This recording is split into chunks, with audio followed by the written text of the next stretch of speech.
RF entertainment తీసుకున్నటువంటి ప్రథమ చిత్రం ఇది. ఈ చిత్రం డేగల సీను అనే ఒక సబ్జెక్టు. ఈ సబ్జెక్టు వాస్తవంగా జరిగినటువంటి ఒక సంఘటన ఆధారితంగా కొన్ని కల్పితాలతోటి, అంటే చిత్రీకరణ కోసం కొన్ని నిర్మాణం చేసుకొని తీయబడుతున్నటువంటి చిత్రం. ఈ టైటిల్ డేగల సీను చెప్పబడిన దాంట్లో అందరూ హీరోలే, అందరూ విలన్లే. యువత లేనిపోని బేజాలకు పోయి ప్రగల్భాలు, వాడంతా వీడంతా అనే వాటి దగ్గర నుంచి చిన్న ఒక సందర్భం దగ్గర చోటు చేసుకుని రమారమి ఒక 50 హత్యల దాకా జరిగినటువంటి ఒక యథార్థ సంఘటనలో ముఖ్యాంశాలు తీసుకొని ఈ చిత్ర నిర్మాణం జరుగుతుంది. ఈ చిత్రంలో ప్రధానంగా 3 ప్రధానమైనటువంటి హీరో క్యారెక్టర్లు ఉంటాయి. మన సబ్జెక్టే, మరొకసారి చెప్తున్నాను, మన సబ్జెక్టే హీరో, మన సబ్జెక్టే విలన్. 3 హీరోయిన్లని, తర్వాత ముఖ్యంగా ఆర్టిస్టులుగా తనకంటూ ఒక నిర్మాణం చేసుకొని, ఒక స్థానాన్ని నిర్మాణం చేసుకుని చలనచిత్రంలో నడుస్తున్నటువంటి అనేక మంది అతిరథ మహారథులతోటి ఈ చిత్రం నిర్మాణం జరుగుతుంది. దీంట్లో హీరోయిన్గా మీ ముందు ఈరోజు ప్రవేశపెడుతున్న అమ్మాయి జహీరా శ్యామ్ ఫ్రమ్ కాశ్మీర్. అమ్మాయి ఆర్టిస్టు, ఇంతకుముందు 2 సినిమాలు చేసింది. అయితే చక్కటి అభినయం చేయగలిగిద్దనే నమ్మకం, ఆ క్యారెక్టర్కి ఇంపైనటువంటి సోయగాన్ని ఇవ్వగలిగేటువంటి ఆ నమ్మకం నాకుంటుంటోటి ఆవిడని తీసుకోవడం జరిగింది. అదేవిధంగా ప్రధానమైనటువంటి క్యారెక్టర్స్లో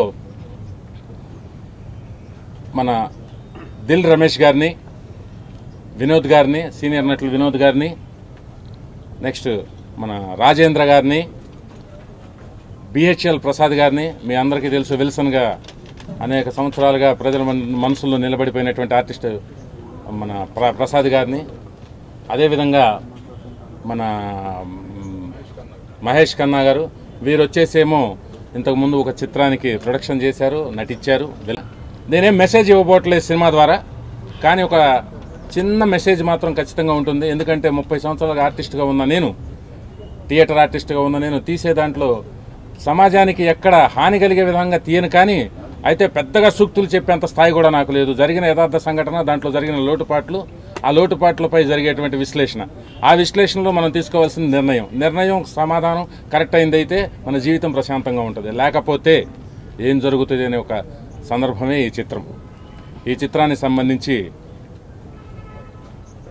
మీకు, ఈ కార్యక్రమానికి విచ్చేసిన మీ అందరికీ భవిష్యత్తులో, నిర్మాణ సమయంలో, నిర్మాణానంతరం మీ ఆశీస్సులు, మీ ద్వారా ప్రజల్ని మీ ద్వారా ప్రజల దగ్గరికి వెళ్ళాలని.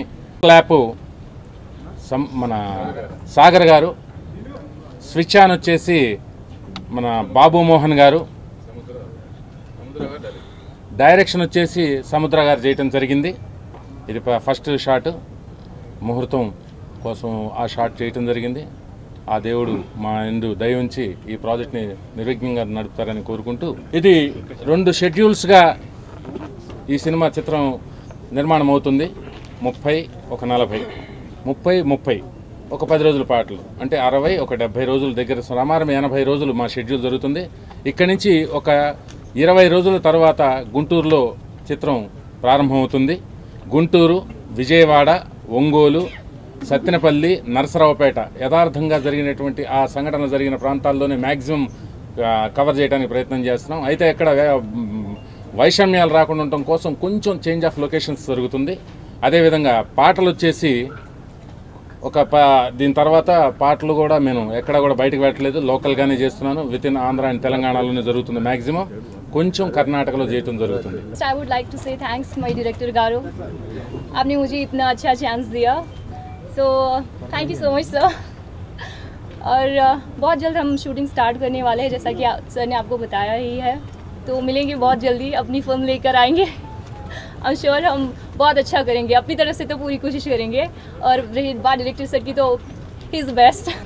అమర్నాథ్ గారు నాకు చాలా పాత మిత్రుడు. చానాళ్ళ క్రితం మేము కలిసేవాళ్ళం, తర్వాత మధ్యలో గ్యాప్ వచ్చి చానాళ్ళగా దూరం అయ్యాం. ఇప్పుడు మళ్ళీ కలుసుకుంటున్నాం. ఈ సినిమాలో నాకు మంచి క్యారెక్టర్ ఇస్తున్నారు. అవకాశం ఇచ్చినందుకు వారికి థ్యాంక్స్ చెప్పుకుంటున్నాను. అమర్నాథ్ గారు చాలా కసి మీద ఉన్నారు. ఈ సినిమా చాలా బాగా తీస్తారు. ఇది న్యాచురల్ సబ్జెక్టు, చాలా బాగుంటుంది, థ్రిల్లింగ్గా ఉంటుంది.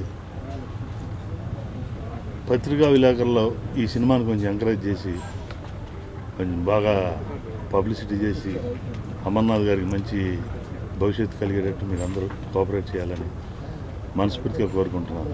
మా అమర్నాథ్ అన్న చాలా మల్టీ టాలెంటెడ్ మనిషి. అన్నీ అనుభవించి అన్ని టెక్నీషియన్గా ప్రతి ఒక్కటి చూసుకుంటూ వచ్చి ఇక్కడ దర్శకత్వం చేస్తుందంటే చాలా గొప్ప విషయం. అదేవిధంగా ఆ దేవుడు ఆశీస్సులు ఎప్పుడు ఉంటాయి మా అమర్నాథ్ అన్నయ్యకు సెలవు తీసుకుంటాం.